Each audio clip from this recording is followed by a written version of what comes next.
சொந்தங்களுக்கு வணக்கம். நான் இப்போ எங்கே நிற்கிறேன்டா, முனியப்பர் கோயிலுக்கு முன்பாக தான் நிற்கிறேன். நீங்கள் என்ன நடக்குதுண்டா, வலிந்து காணாமல் ஆக்கப்பட்ட ஒரு சங்கத்தினரால் அவர்களது உறவுகளை தேடி ஒரு போராட்டம் தான் நடைபெற்று கொண்டிருக்கு. அங்கே இவர் தீச்சட்டி ஏந்தியவாறு ஒரு போராட்டத்தில் ஈடுபட்டு கொண்டிருக்கிறோம். இது பற்றிய காணொலியாக தான் இருக்க போது வாங்க தொடர்ந்து காணொலிக்குள்ளே போகலாம்.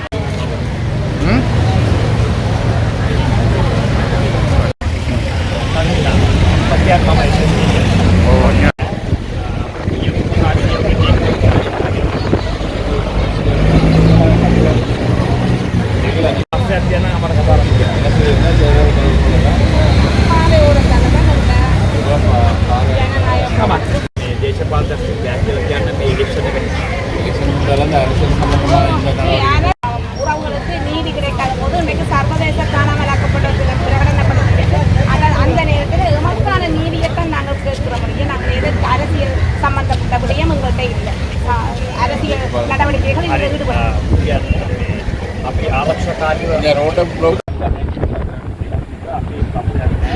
ආරක්ෂාවක් දෙනවා කියන්න ට්‍රැෆික් පස්සේ තුනවා කියන පරිස්සමෙන් යන්න පරිස්සමෙන් වැඩි காணாமல் போன சம்பந்தமாக கூட தேவையான பாதுகாப்புகளை மக்களுக்காக சொல்லுவோம். පොලිසිය දාලා තියෙන්නේ කරදර කරන්නේ නෙවෙයි ආරක්ෂා කරන්නේ. போலீஸை போட்டுருக்கு பாதுகாப்புக்கு மட்டும்தான் உங்களுக்கு சீன்றது இல்லைன்னு சொல்கிறாங்க. நம்ம இன்னும் அறிவு அவசியம் தான் மறக்கலாம் சார் இந்த இடத்துல இருக்காங்க, தேவைப்படுறது சாரோட நம்ம யாப்பனே எஸ்எஸ்பிக்கு சார் தான் இந்த மாவட்டத்துக்கு பொறுப்பு any problem you please contact me.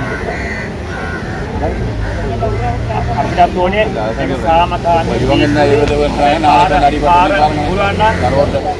පාර බ්ලොක් කරගන්න එපා කියන්නේ. උතර මිනිස්සුන්ට කරදරයි මහජනතාවට කරදරයි පාර බ්ලොක් කරන්න කිව්වා පරිස්සමෙන් எது மட்டும் அந்த கோயில் மட்டும் இந்த போராட்டத்தை செய்யக்கூடாதுன்னு நேற்றைய தினம் அவன் நீதிமன்றத்தில் ஆஜர்படுத்தி அவக்காக வழக்குகள் 3 தடவைகள் கூப்பிடப்பட்டுத்தான் அது இந்த எங்களுக்கான கிடைக்கப்பட்டது. எலெக்ஷன் இருக்கிறதால ஜனாதிபதி சட்ட அந்த புத்தகத்தில் சட்டத்தின்படி தான் நாங்கள் அதுக்கு சரியா உங்களுக்கு என்ன விதமான இடையூறு செய்கிறது. உங்களோட இந்த தனிப்பட்ட ரீதியான போலீஸாருக்கு உங்களுக்கு இந்த தொடர்பும் கோவங்களும் இல்லை.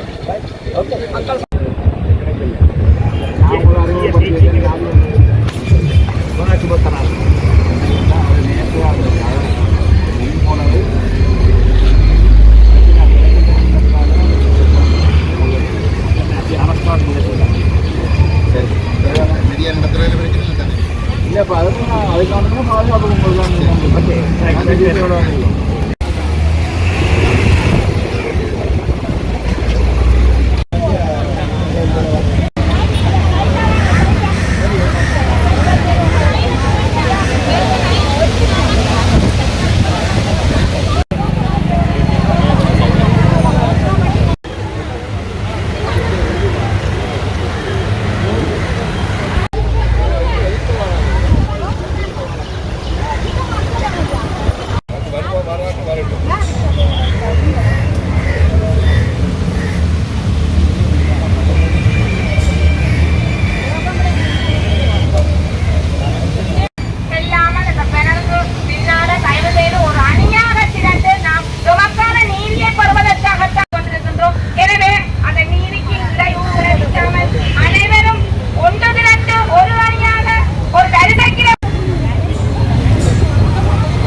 சர்வதேசத்தை நோக்கி நாங்கள் நீதி கேட்கும் இந்த வேளையிலே தலித்து காணாமலாக்கப்பட்ட உறவுகளின் வடக்கு மாகாணத்திலே 5 மாவட்ட உறவுகளில் நாங்கள் இன்று யாழ்ப்பாணத்திலே ஆரியகுளத்திலே இந்த போராட்டத்தை ஆரம்பிக்கின்றோம்.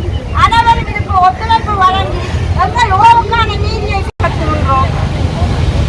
வேண்டும் வேண்டும் வேண்டும் வேண்டும்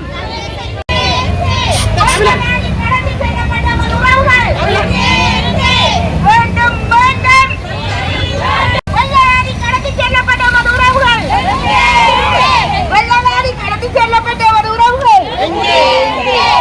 கோட்டு அப்பா வெள்ளை கோட்டுக்களை பார்த்து கொடுங்க குண்டுக்கு போகும்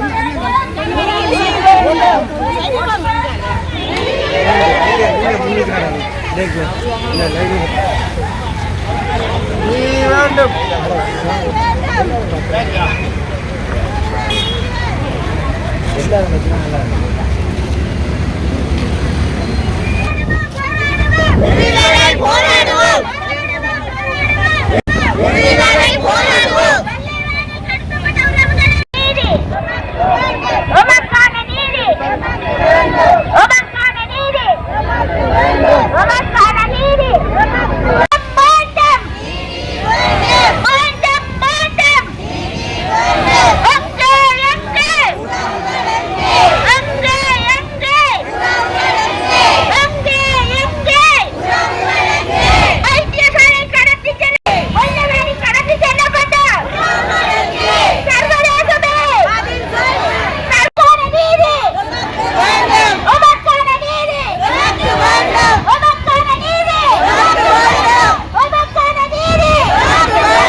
போராட்டத்தை மீண்டும் அவர் உறவுகள் கிடைக்கும் வரை எல்லா அழுத்தங்கள் வந்தாலும் போராட்டத்தை கைவிடாமல் போராடுவோம் என்று காணாமல் ஆக்கப்பட்டோர் தினமாக சர்வதேசம் பிரகடனப்படுத்தியிருக்கு. எமது உறவுகள் இன்று யுத்தம் முடிவடைந்து 15 வருடங்கள் கடந்து எமக்கான நீதி கிடைக்காமையினால் நாம் தொடர்ச்சியாக தொடர் கவனஈர்ப்பு போராட்டங்களை தொடர்ச்சியாக போராடி வருகின்றோம்.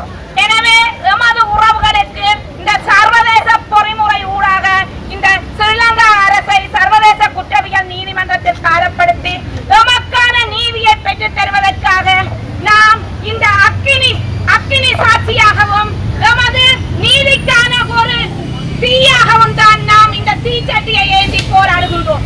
எனவே நாம் இன்று யுத்தம் முடிவடைந்து ஆயுத போராட்டமானது 30 வருட காலமாக எமக்கு உரிமை கிடைக்காமையினால் நாம் இன்று அகிம்சை வழியிலே எமது நீதிக்காக குரல் கொடுத்துக் கொண்டிருக்கின்றோம். எனவே இந்த நீதிக்காக குரல் கொடுக்கின்ற பெண்களாக இன்றைக்கு 15 வருடங்களாக நாம் இந்த வீதியிலே வலம் வந்து கொண்டிருக்கின்றோம். எனவே இந்த சர்வதேசம் இனியாவது கண் திறந்து இந்த புரட்சி பெண்களாக இன்று நாங்கள் இந்த சிவத்த பட்டியை அணிந்திருக்கின்றோம் என்றால் நாம் இன்று தொடர்ச்சியாக வீதியிலே ஒரு புரட்சி பெண்களாக நாம் தொடர்ச்சியாக இந்த போராட்டங்களை முன்னெடுத்து வருகின்றோம். எனவே இது ஆண்கள் வந்து அடக்குமுறைகளுக்கு பயந்து அச்சுறுத்தல்களுக்கு பயந்து குறைந்த அளவிலே பங்கு வச்சுகின்றார்கள். இந்த அடக்குமுறைக்கும் அச்சுறுத்தலுக்கும் அசாதாரண விடயங்களை சாதாரண விடயமாக எடுத்துக்கொண்டு எமது உயிர் இந்த நேரமும் பிரிந்தால் கூட நாம் பரவாயில்லை,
எனது பெயர் சிவானந்தன் ஜெனிதா. நான் வவுனியா மாவட்ட வலிந்து காணாமலாக்கப்பட்டோர் சங்கத்தின் தலைவி.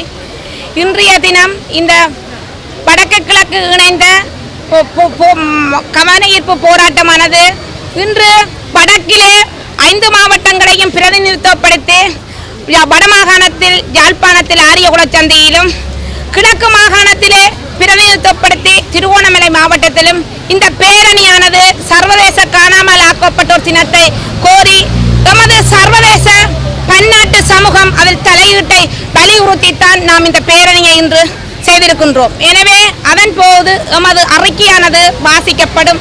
எனவே இந்த அறிக்கையானது வாசிக்கப்பட்டு சர்வதேச சமூகத்திடம் ஒப்படைக்கப்படும்.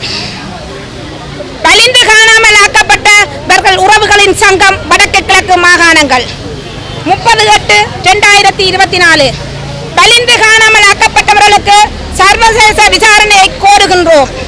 இலங்கையில் வடக்கு மற்றும் கிழக்கில் வலிந்து காணாமல் ஆக்கப்பட்டவர்களின் உறவுகளாகிய நாம் உலகளாவிய அதிகமான எண்ணிக்கையாக காணாமல் போனவர்கள் கொண்ட ஒரு நாட்டின் நீதிக்கான எங்கள் போராட்டத்தின் உறுதியாக இருந்து வருகின்றோம்.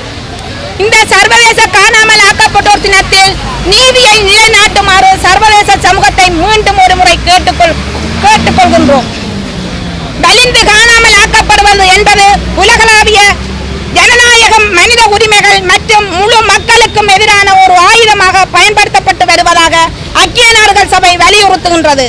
முதலாம் உலகப் போர் மற்றும் 2ஆம் உலகப் போரில் போது தோன்றிய பலவந்தமான காணாமல் ஆக்கப்போதல் இலங்கை போன்ற நாடுகளில் உள்ள சமூகங்களை இலக்கு வைத்து இன ஒடுக்குமுறையில் கருவியாக மாறியுள்ளன.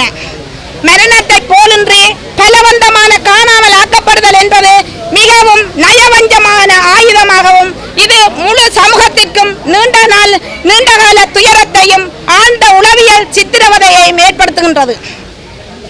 ஈழத்தை பொறுத்தவரையில் வலிந்து காணாமல் ஆக்கப்படுதல் முள்ளிவாய்க்காலில் ஆரம்பமாகவில்லை. எமது உரிமை போராட்டம் ஆரம்பிக்கப்பட்ட காலம் தொட்டு இலங்கை அரசானது ஈழத்தமிழ் மக்களுக்கு எதிரான திட்டமிட்ட இன ஒடுக்குமுறை கருவியாக இதனை பாவித்து வந்துள்ளது. முள்ளிவாய்க்காலிலே உச்சகட்டத்தை அடைந்த இலங்கையில் இனப்படுகொலை போரின் இறுதி கட்டத்தில் 1,46,679 பேர் கொல்லப்பட்டு காணாமல் ஆக்கப்பட்டு உள்ளனர் என மன்னார் மறை மாவட்டத்தின் ஆஜர் ராஜப் ஜோசப் தெரிவித்துள்ளார். அவர்களது உறவினர்களால் இலங்கை பாதுகாப்பு படையினரில் ஒப்படைக்கப்பட்ட 21,000க்கும் மேற்பட்டவர்கள் உட்பட பலவந்தமாக காணாமல் போனவர்களின் எண்ணிக்கை 50,000க்கும் மேல் என மதிப்பிடப்பட்டுள்ளது. தமிழ் மக்களுக்கு எதிரான இனப்படுகொலையின் ஒரு திட்டமிட்ட தந்திரோபாயமாக இலங்கையால் பலவந்தமாக காணாமல் போகச் செய்தல் பயன்படுத்தப்பட்டது. இது அவர்களின் திட்டமிட்ட இனவழிப்பு கணிசமான பங்களித்தது. போரின் இறுதி கட்டத்தில் 59க்கும் மேற்பட்ட குழந்தைகள் இலங்கை அரசாங்கத்திடம் ஒப்படைக்கப்பட்டனர். பின்னர் வலுக்கட்டாயமாக காணாமல் ஆக்கப்பட்டனர். முள்ளிவாய்க்காலில் குழந்தைகளுடன் சரணடைந்த இந்த 59 குழந்தைகளும் மற்றும் அவர்களுடன் சரணடைந்தவர்கள் 21,000க்கும் மேற்பட்டு வலிந்து காணாமல் ஆக்கப்பட்டவர்களுக்கு என்ன நடந்தது என்பது சர்வதேசத்திடம் நீதி வேண்டி தொடர்ந்து போராடி வருகின்றோம். 59க்கும் மேற்பட்ட சிறுவர்கள் பலவந்தமாக காணாமல் ஆக்கப்படுவதன் மூலம் சிறுவர் வலுக்கட்டாயமாக காணாமல் ஆக்கப்படுதல் இலங்கை உலகில் முன்னிலையில் உள்ளது. சிறுவர் உரிமைகளை நிலைநிறுத்துவதும் இனப்படுகொலையை வரையறுக்கும் பாணியில் ஈடுபட்டுள்ள ஐக்கிய நாடுகள் சபை இலங்கை அரசை திருப்திப்படுத்துவது எமது மக்களுக்கு ஆழ்ந்த வேதனையை அளிக்கிறது. தமிழர்கள் உரிமை போராட்டத்தின் போது குறிப்பாக முள்ளிவாய்க்காலிலும் அதன் முன்னரும் பின்னரும் வலிந்து காணாமல் போனவர்கள் பற்றி பதில்களை தொடர்ந்து ஈழத்தமிழ் மக்களாகிய நாம் கோருகின்றோம். வலுக்கட்டாயமாக காணாமல் ஆக்கப்பட்டவர்கள் மற்றும் கொல்லப்பட்டவர்கள் உட்பட சரணடைந்தவர்களின் கதி என்ன என்பதை இலங்கை அரசு வெளிப்படுத்த வேண்டும். போர் முடிவடைந்த பின்னர் பலவந்தமாக காணாமல் ஆக்கப்பட்டோரின் 300க்கும் மேற்பட்ட உறவினர்கள் நீதிக்காக போராடும் போது தங்கள் அன்புக்குரியவர்களுக்கு என்ன நடந்தது என அறியாமலே இறந்துள்ளனர்.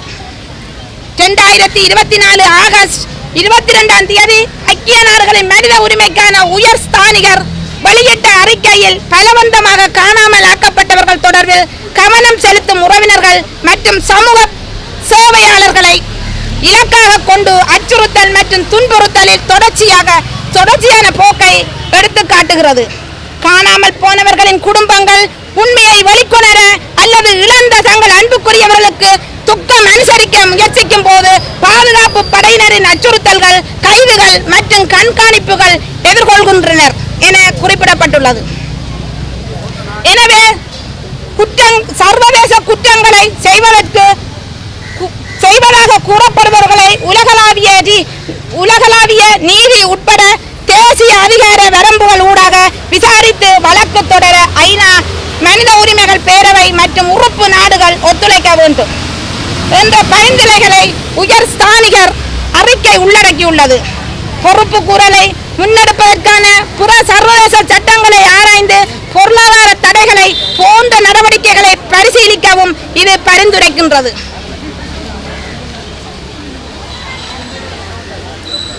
ஐநா மனித உரிமைகள் ஆணையாளரின் பரிந்துரைகளுக்கு செவிசாய்த்து நீண்ட காலமாக பாதிக்கப்பட்டுள்ள தமிழ் மக்களுக்கு நீதியை வழங்குவதற்காக சர்வதேச குற்றவியல் நீதிமன்றத்தில் ICC உள்ளிட்ட சர்வதேச பொறிமுறையின் ஊடாகவும் தீர்க்கமான நடவடிக்கைகளை எடுக்குமாறு சர்வதேச சமூகத்தை கேட்டுக்கொள்கின்றோம். போர் முடிவடைந்து 15 வருடங்கள் நீதி கோரியும் பின் இன்றுடன் 749 நாட்கள் தொடர்ச்சியாக வீதி போராட்டங்களை முன்னெடுத்து வருகின்றோம். எமது போராட்டத்தை இலங்கை அரசால் அடக்க முடியாது என்று எங்கள் அன்புக்குரியவர்களுக்கு என்ன நடந்தது என்ற உண்மையை தேடுவதற்கு இனப்படுகொலைக்கான நீதியை சர்வதேச பொறிமுறைகள் மூலம் தேடுகின்றோம். எங்கள் உறுதிப்பாட்டை மீண்டும் உறுதிப்படுத்துகின்றோம். வடக்கு கிழக்கு வலிந்து காணாமலாக்கப்பட்டவர்கள் மாவட்டங்களின் தலைவிகளாக மன்னார் மாவட்டம் உதயச்சந்திரா அவர்களும், கிளிநொச்சி மாவட்டத்தில் கோகிலவாணி அவர்களும், யாழ் மாவட்டத்தில் சிவபாதம் இளங்கோதை என்பவரும், திருவோணமலையில் செபஸ்டியான் தேவி, முல்லைத்தீவு மாவட்டத்தில் மரிய சுரேஷ் ஈஸ்வரி, மட்டக்களப்பு மாவட்டத்தில் அமல்ராஜ் அமலநாயகி, வவனியாவில் சிவானந்தன் ஜெனிதா, அம்பாராயில் தம்பராசா செல்வாணி என்பவர்கள் இந்த அறிக்கையிலே கையெழுத்திட்டு நாம் சர்வதேச சமூகத்திடம் ஒப்படைக்கின்றோம். என்னுடைய பேர் மரிய சுரேஷ் ஈஸ்வரி. நான் முல்லைத்தீவு மாவட்டம். இன்றைய நாள் சர்வதேச வலிந்து காணாமலாக்கப்பட்ட உறவுகள் நாளில் நாங்கள் வீதியிலே 7 வருடங்கள் கடந்தும் இரவு பகல் பார்க்காம தொடர்ச்சியாக போராடி கொண்டிருக்கும் இந்த வேளையில் 300க்கும் மேற்பட்ட தாய் தந்தையரை நாங்கள் இழந்திருக்கின்றோம். வீதியிலே போராடி கொண்டிருக்கும் தாய் தகப்பன். நாங்கள் இந்த உள்நாட்டு பொறிமுறையில் எந்த ஒரு நம்பிக்கையும் இல்லை என்றதால் சர்வதேச விசாரணை வேணுமென்று தொடர்ச்சியாக அழுத்தம் கொடுக்கும் வேளையில் காணாமலாக்கப்பட்ட உறவுகளை இல்லாமல் செய்வதற்கான நடவடிக்கைகள் தொடர்ச்சியாக எங்களுக்கு அழுத்தம் கொடுத்து கொண்டிருக்கின்றார்கள். அதில் ஒன்றுதான் அந்த OMB அலுவலகம் என்று சொல்கிறது. OMB அலுவலகத்தால் எங்கள் மக்களையும் உண்மையும் மிரட்டி அடித்து கொண்டிருக்கின்றார்கள். அந்த OMBயில் பதிவு செய்தால் தான் நீங்கள் போராடலாம், இல்லாட்டி உங்களுக்கான ஏதாவது ஒரு தீர்வுகள் தருவோம் என்று சொல்லி. ஆனால் அதில் நாங்கள் நம்பிக்கை இல்லாட்டு சர்வதேச விசாரணை குற்றம் புரிந்தவர்களிடம் நாங்கள் குற்றவாளி கூண்டில் ஏற்ற சொன்னால் ஒருபோதும் குற்றம் புரிந்த நாட்டில் குற்றவாளிகளை கூண்டில் ஏற்ற மாட்டார்கள். அந்த வகையில் எங்களுக்கு உள்நாட்டு பொறிமுறை தேவையில்லை, சர்வதேச பொறிமுறை தான் எங்களுக்கு வேணுமிட்டு இதுக்காக பல சர்வதேசங்களில் இருந்து எங்களுக்கு அழுத்தங்கள் கொடுக்கறதுக்கு இலங்கை அரசு தூண்டுகோல் கொடுத்து அவர்கள் ஊடாகவும் எங்களுக்கு பல அழுத்தங்களை தந்து கொண்டிருக்கின்றார்கள் உள்நாட்டு பொறிமுறைக்கு போக சொல்லி. உண்மையிலே நாங்கள் 15 வருடமும் இந்த உள்நாட்டிலே இருந்து போராடி உள்நாட்டு பொறிமுறையில் எங்களுக்கு என்ன தீர்வு வந்தது எல்லோருக்கும் தெரியும். அதே வகையில் இன்றைய நாளும் சர்வதேசத்திடம் நாம் கேட்கின்றோம், இலங்கையில் வலிந்து காணாமலாக்கப்பட்ட நாடாக 2வது நாடாக இந்த நாடு இருக்கின்ற வகையில் எவ்வளோ மக்கள் கடத்தி செல்லப்பட்டார்கள் என்றதை உறுதிப்படுத்தக்கூடிய மாதிரி இருக்குது. அந்த வகையில் ஐக்கிய நாடு சபையாக இருந்தாலும் சரி, பாராளுமன்றங்களாக இருந்தாலும் சரி, சர்வதேச கூண்டில் எங்களுக்கான நீதி எங்களுக்கு கிடைக்க வேண்டும்ட்டு எமது உயிர் இருக்கும் வரை நாம் கடைசி வரைக்கும் இந்த போராட்டத்தை கைவிட மாட்டோம். எங்கள் உறவுகளுக்கான நீதி கிடைக்க மாட்டோம். இதை இந்த வலிந்து காணாமலாக்கப்பட்ட சர்வதேச தினத்திலே நாங்கள் உறுதி கூறுகின்றோம். ஏனென்று சொன்னால் நாங்கள் ஒவ்வொருத்தரும் எங்கள் உறவுகளை இராணுவத்திடம் கையளித்து காணாமலாக்கப்பட்ட உறவுகள் மட்டும்தான் இதிலே நாங்கள் சாட்சியங்களை அளித்துக் கொண்டிருக்கிறோம். அந்த வகையில் என்னுடைய கணவரை நான் இராணுவத்திடம் கொடுத்தபடியா சாட்சியங்களோடு இருக்கிற வகையில் இன்று நான் சர்வதேசத்திடம் எனது உரிமைகளையும் பெறுவதற்கான வாய்ப்பை நான் கேட்டு விடைபெறுகின்றேன். நன்றி, வணக்கம். கொஞ்சமாக கதைச்சிட்டு கணக்காக. நான் மன்னார் மாவட்டம். எனது பேர் மனுவல் உதயச்சந்திரா. மன்னார் மாவட்டத்தை பொறுத்தவரையிலையும் கட்டுப்பாட்டுக்கு இருந்த தான் மன்னார் மாவட்டம். மன்னார் மாவட்டத்தில் 338 புள்ளிகள் காணாமல் ஆக்கப்பட்டிருக்கிறோம். மன்னார் தீவுக்குள்ளே 65 புள்ளிகள்னு சொல்லியிருக்கல 32 வயசுக்கும் 26 வயசுக்கும் உட்பட்ட ஆம்பளை பிள்ளைகள், அதுவும் தொழிலுக்கு போன பிள்ளைகள், வீட்டில் இருந்த பிள்ளைகள், விளையாட போன பிள்ளைகள், அப்படி பலவந்தமாக இராணுவத்தை விட நேவி தான் கடத்தி கொண்டு போனது. ஆனால் அதே மாதிரி தான் எந்த மகனையும் 2008 9ஆம் மாதம் 17ஆம் தேதி இரவு நித்திர கொண்டு இருந்த பிள்ளைய ஒளிப்பி விசாரிச்சு போட்டு விடுறோம்னு சொல்லி நேவி கொண்டு போனது. அவற்றை பைக் வந்து தலைமையாக இருந்த நேவி கேம்பில் நான் கண்டனா போய் கேட்க சொன்னவியல். ஆள் தெரியாமல் நாங்கள் பிடிச்சி கொண்டு வந்துட்டோம்மா, நாங்கள் உங்களோட மகனை விடுவோம்னு சொன்னவியல். ஆனால் இதுவரையிலே நான் இந்த மகனை காண இல்லை. பிடிச்சோண்டு போய்க்கல 24 வயசு. அதே மாதிரி அந்த வயசில் தான் அவ்வளவும் கடத்தி கொண்டு போனது இலங்கை நேவியால் தான். மன்னாருக்கு கடத்தப்பட்டது இலங்கை நேவியால். நாங்கள் பப்ளிக்காக சொல்கிறோம் என்னென்னு சொன்னால், நாங்கள் அதுக்குள்ளே இருந்தபடியா, ஏன்னா முப்பட காவலோடு தான் நாங்கள் நாங்கள் அந்த நேரத்தில் தான் அவியல் கொண்டு போனவியல். ஆனால் இன்று வரையும் எங்களுக்கு எந்த விதமான ஒரு பதிலும் இல்லை. அந்த 338 அம்மாக்களுக்கும் நாங்கள் சர்வதேசத்தை நம்பிக்கொண்டிருக்கோம். எத்தனையோ ஜனாதிபதி எத்தனையோ பேர்கிட்ட நாங்கள் போய் கேட்டிருக்கோம். எத்தனையோ தரம் ரோட்டில் நின்று ஆர்ப்பாட்டங்கள் செய்து கவனிப்பு போராட்டம் செய்து இன்றைக்கு எங்களால் ஏலாமல் நாங்கள் இதில் நின்று கதைக்கக்கூடிய தன்மை கூடிய இல்லாத தன்மையில் நான் இதில் நின்று கதைச்சு கொண்டு நிற்கிறோம். அதனால எங்களுக்கு சர்வதேசம் தான் எங்களுக்கு பதில் சொல்ல வேணும் என்று நாங்கள் கேட்டு நிற்கிறோம்.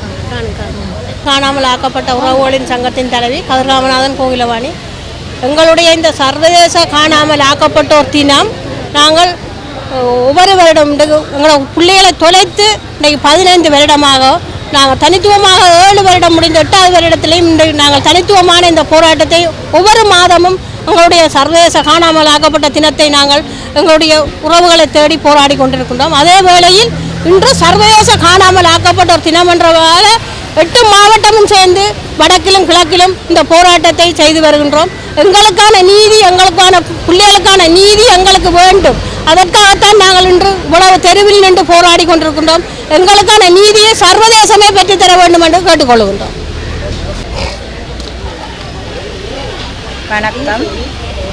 வணக்கம்.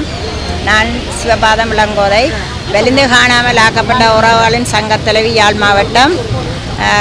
எங்களுக்கு நாங்கள் இந்த பிள்ளைகளின் கணவர்மார்களை காணவில்லை என்று தானே நாங்கள் தேடிக்கொண்டு இவ்வளவு காலம் 15 வருட காலமும் முடிய போகின்றது. ஆனால் நாங்கள் போராடி 7 வருஷம் 8 வருஷம் ஆகின்றது. இன்னமும் எங்களுக்கு பதில் இல்லை என்றால் நாங்கள் சர்வதேசத்திடம் நாங்கள் பதில் தர வேண்டும் என்று நாங்கள் வலியுறுத்துகின்றோம். ஆன முறையில் நாங்கள் கணக்க விரும்பல. ஏன்னு சொன்னால் ஆன முறையில் நாங்கள் எங்கள் பிள்ளைகளை தேடித்தானே நாங்கள் போராடுகின்றோம். எங்கள் இந்த வயது போன அம்மாக்கள் எல்லாம் இறந்து போகிற நேரத்திலும் தாங்களும் இறந்து போகிற நேரமாகின்றது. ஆனால் 300க்கும் மேற்பட்ட அம்மாக்களும் இறந்து விட்டன. நாங்களும் ஒரு ஏக்க வாய்வில் இருக்கின்றோம். நாங்கள் பிள்ளைகளை தேடுவதற்கு எங்களுக்கு ஏன் இந்த தடை விதிக்கப்படுகின்றது என்றுதான் நாங்கள் கேட்கின்றோம். நாங்கள் பிள்ளைகளை தேடி தெருவில் நிற்கல எங்களுக்கு இந்த தடைகள் விதிக்கப்படாதன்றதை நான் இந்த நேரத்தில் இந்த ஐநா மன்றத்தில் இதை தெரிவிக்க வேண்டும். இதுக்காக நாங்கள் ஒரு நீதி ஒன்று எங்களுக்கு கிடைக்க வேண்டும். எங்களுக்கு இந்த தடை விதிக்கக்கூடாது. இன்றுடன் இனிமேல் இந்த தடை விதிக்கப்படாது என்றதை நான் வலியுறுத்தி கேட்கின்றேன்.